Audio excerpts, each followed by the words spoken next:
Patriots defense. Yes, the defense leads away in ugly victory. Tampa, Florida. Here's a storyline no one saw coming. The New England Patriots defense led the way in an ugly 19-14 victory over the Tampa Bay Buccaneers on Thursday night. That's right, the defense. Much maligned, and with good reason, the unit answered its critics on a penalty flag-filled night that was anything but a good advertisement for quality NFL play. The Patriots team might consider sending thank you notes to inaccurate Buccaneers quarterback Jameis Winston. How many wide-open receivers can you miss? And erratic kicker Nick Foles. It wouldn't be a surprise if the pink slip was waiting for him in his locker after the game. Nonetheless, they'll take the win because the defense was markedly better than the way the Patriots had played in the first 4 weeks of the season. It is a performance from which they can build as they look ahead to their next game, October 15th at the New York Jets. Asked what the defense did better, Coach Bill Belichick didn't hesitate when he said, "Pretty much everything. You got a chance to win giving up 14 points. We couldn't score much, but it was one of those games you got to do what you do to win." The big plays, which have been New England's biggest problem, were limited. Winston helped, of course.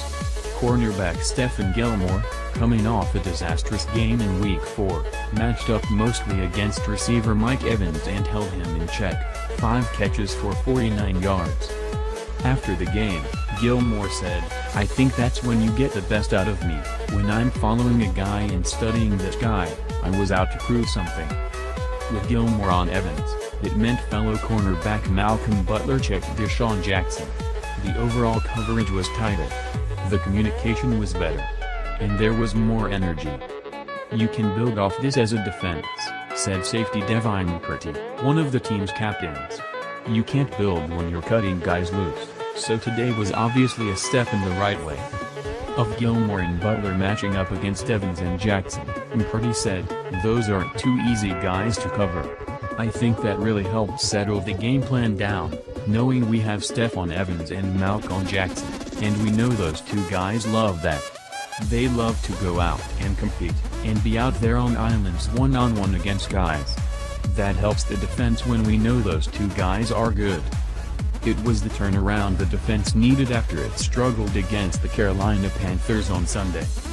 "You take adversity and it helps you bond as a team," McCourty said.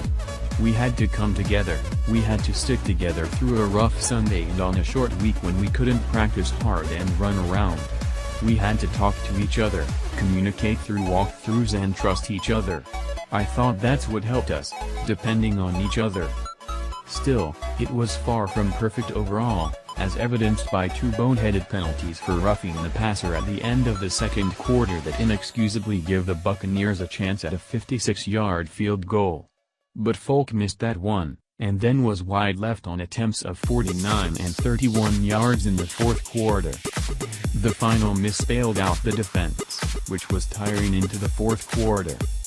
Still, if not for the D, the Patriots wouldn't be a 3-2 team. While quarterback Tom Brady and the offense moved the ball and had control of the game, they never had control of the scoreboard because of an inability to finish drives. That's where playing without tight end Rob Gronkowski hurt them most. For the first time this season, the Patriots needed the defense to bail them out, and the defense came through.